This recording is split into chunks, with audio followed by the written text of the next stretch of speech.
Waalaikumsalam, selamat siang Ners. Nah, perkenalkan, saya perawat Sekar dari Universitas Andalas. Kali ini saya akan memberikan penyuluhan kepada Ibu mengenai morning sickness. Adapun tujuannya saya memberikan penyuluhan kali ini yaitu untuk agar Ibu mengetahui apa itu morning sickness. Waktu yang dibutuhkan untuk penyuluhan ini kurang lebih sekitar 30 menit. Apakah Ibu bersedia? Bersedia Ners. Nah, dapatkah Ibu menyebutkan nama Ibu? Nama saya Dila Ners. Baiklah, dengan Ibu Dila. Ibu Dila sekarang lagi hamil trimester berapa?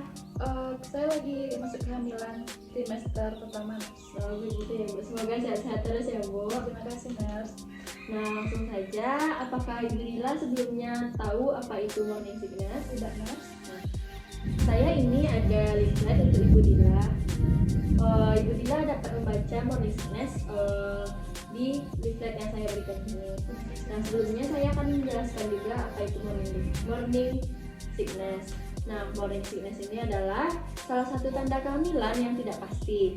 Kita sering menyebutnya dengan gejala mual muntah.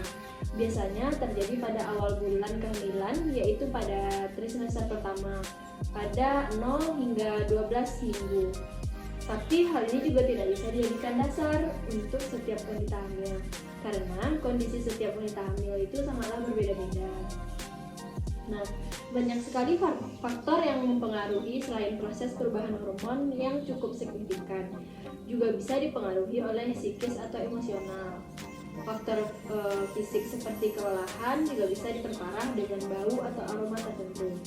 Mual dan muntah adalah gejala yang wajar dan sering didapatkan pada saat hamil trimester pertama ya Bu. Nah, mual biasanya terjadi pada pagi hari, tapi dapat pula timbul pada malam hari. Gejala ini kurang lebih terjadi pada 6 minggu setelah HPHC dan berlangsung selama kurang lebih 10 minggu. Nah, penyebab dari morning sickness ini yaitu membuat seseorang wanita hamil sulit makan meskipun sudah tersedia makanan favoritnya. Ada beberapa contoh penyebab umum morning sickness. Yang pertama yaitu hormon progesteron, meningkatnya hormon progesteron dalam mengganggu sistem pencernaan ibu hamil. Lalu makanan-makanan yang berminyak dan pedas dapat menyebabkan morning sickness pada ibu hamil.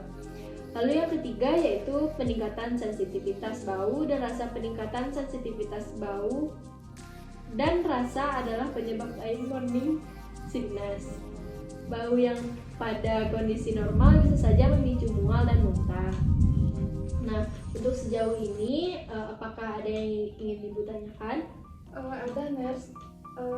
Ners, apakah ada tanda dan bahaya dari morning sickness ini Ners? Oh, tentu saja ya Bu. Tanda dan bahaya morning sickness ini merupakan hal yang wajar dalam kehamilan. Pada keadaan normal, mual muntah berangsur membaik saat kehamilan 16 minggu.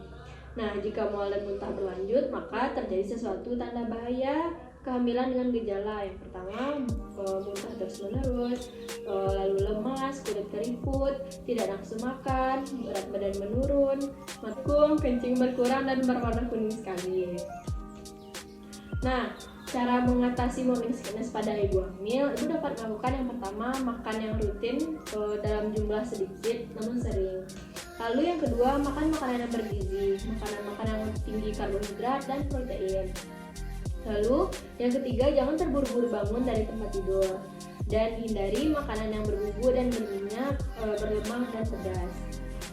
Lalu contoh makanan yang meringankan morning sickness, yang pertama Ibu dapat mengkonsumsi telur, apel, jahe seperti minuman jahe, lalu kacang-kacangan, jeruk, atau Ibu juga dapat menggantinya dengan vitamin C, semangka, air kelapa, pisang, dan lain-lain. Nah, sekian dulu hasil penyuluhan yang dapat saya sampaikan. Apakah ada yang ingin Ibu tanyakan? Sepertinya tidak Ners. Baiklah, Ibu sudah cukup memahami ya. Sudah Ners. Kalau begitu saya ingin bertanya kepada Ibu, dapatkah Ibu menyebutkan contoh makanan yang dapat meringankan morning sickness? Mungkin beberapa contoh makanannya seperti apel, telur, jahe, dan kacang-kacangan ya Ners. Tepat sekali ya Ibu. Ibu dapat menyebutkan dengan benar. Nah, saya kira Ibu mungkin sudah sangat memahami materi yang saya sampaikan tadi. Nah, baiklah Ibu, terima kasih sudah menyediakan waktunya dan saya permisi ya Ibu. Assalamualaikum.